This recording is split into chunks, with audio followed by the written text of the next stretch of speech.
Mams pernah nggak sih minum ramuan atau obat-obat untuk mengurangi mual muntah pada saat hamil? Nah, jangan sembarangan minum loh, karena obat-obat atau ramuan tersebut belum tentu semuanya aman untuk kehamilan.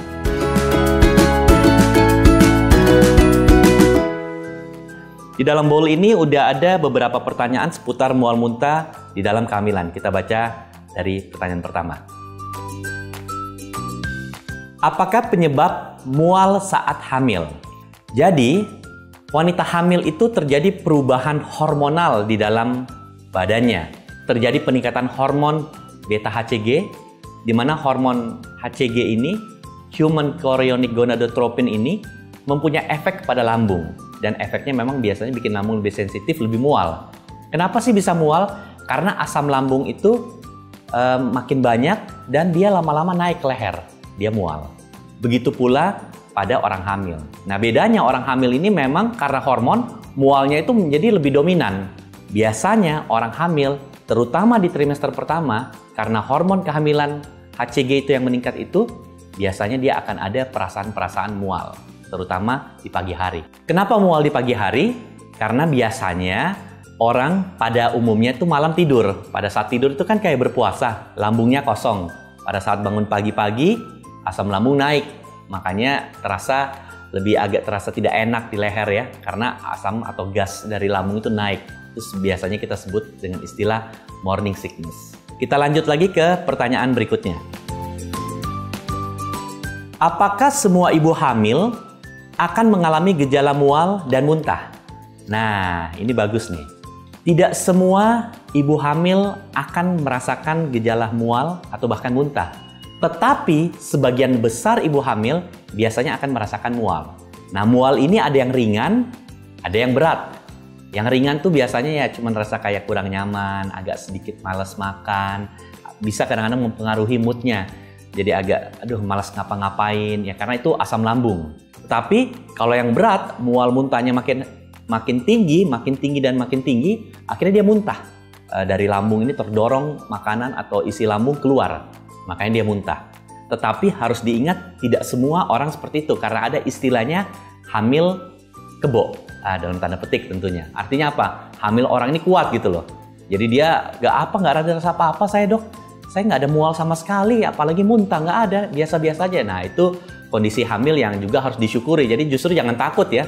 Justru itu kondisi yang jarang, tetapi kalau terjadi pada mams harus bersyukur. Berarti melewati masa-masa kehamilan, terutama di trimester pertama, dengan tidak banyak gangguan seperti mual atau bahkan muntah.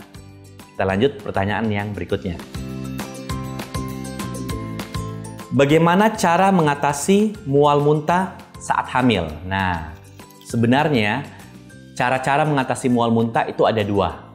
Bisa dengan cara-cara konservatif, bisa dengan cara-cara yang menggunakan obat-obatan. Nah, lebih enak tuh kita pakai cara yang konservatif dulu, karena obat-obatan itu biasanya mams sudah harus datang ke dokter. Nah, cara-cara konservatif atau cara-cara yang sederhana, satu, jangan telat makan. Ketika mams telat makan, asam lambung pasti akan naik. Dan harus ingat, orang hamil itu karena hormon kehamilan, lambung itu memang sudah lebih sensitif. Jadi sedikit telat makan, mualnya itu bisa berlebihan tuh efeknya. Kedua, jangan makan makanan atau minuman yang kira-kira dapat merangsang si lambung itu sendiri. Gampangnya mams anggap aja mams ini lagi punya sakit mah. Sakit mah kan, kalau sakit mah kita orang awam bisa istilahnya bisa nasehatin orang lain kan, kamu sakit apa? Sakit mah, oh, jangan makan yang asam-asam dong, jangan makan yang pedas. Jangan makan pempek tuh, cuka-cuka, jangan makan rujak. Nah, kita udah tahu sendiri tuh. Jadi hindarilah makanan-makanan itu. Anggaplah mams punya sakit mah, walaupun memang tidak punya sakit mah. Sampai kapan? Sampai paling nggak usia kehamilan 3-4 bulan. Supaya lambung ini kita jaga. Jadi bukan cuma hati aja yang dijaga. Kalau orang hamil, lambung pun harus dijaga. Lanjut nggak? Kita lanjut lagi pertanyaan keempat ya. Apakah ada jenis makanan khusus untuk menghilangkan mual ibu hamil? Jawabannya ada. Nah, biasanya makanan-makanan atau minuman yang kita konsumsi yang mengandung jahe itu dapat menekan mual. Jahe ini secara alami memang sudah dipercaya dari zaman dulu itu dapat mengurangi beberapa penyakit, salah satunya penyakit mual bahkan muntah. Nah, jadi jahe ini kan olahannya banyak macam ya. Kalau di Jawa ada istilahnya wedang jahe, Di Sulawesi Selatan ada yang namanya saraba. Intinya itu semua minuman-minuman yang dibuat dari jahe. Bisa juga kita minum susu jahe, susu dikasih jahe, atau teh sedikit dicampur jahe. Itu dapat mengurangi. Ada juga makanan-makanan yang tinggi karbohidrat, kayak sereal, pasta, itu bisa. Makanan yang tinggi protein, kayak kacang-kacangan, itu juga dapat menekan mual muntah. Tetapi Mams harus ingat, setiap orang hamil, bahkan di setiap kehamilan, orang yang sama tetapi kehamilan yang berbeda, kehamilan pertama dan kedua, kondisinya bisa nggak sama. Tadinya bisa makan bubur kacang hijau contohnya, di kehamilan berikutnya tidak bisa. Minum jahe bisa, si ibu yang ini minum jahe tidak bisa. Artinya apa? Tidak semua kehamilan itu sama. Jadi Mams harus coba. Cuman memang ada makanan-makanan tertentu yang harus diwaspadai, yaitu makanan-makanan yang terlalu asam dan pedas. Rata-rata memang makanan itu akan membebani lambung, walaupun ada kadang-kadang Mams bilang, "Dok, saya kalau makan yang pedas justru dok, saya bisa telan, saya malah nggak mual." Betul, tetapi nanti efeknya berikutnya. Ketika lambung sudah semakin tidak kuat, diberikan bahan-bahan makanan yang terlalu menstimulasi atau merangsang lambung itu sendiri. Kita lanjut ke pertanyaan berikutnya ya.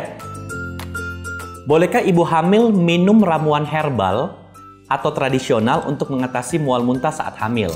Nah, kalau ramuan herbal tersebut itu yang umum-umum ya, yang seperti sudah saya katakan sebelumnya, kayak kita minum wedang jahe, sekuteng yang bahan-bahannya itu ada jahenya, seperti itu anget-anget, itu boleh lah.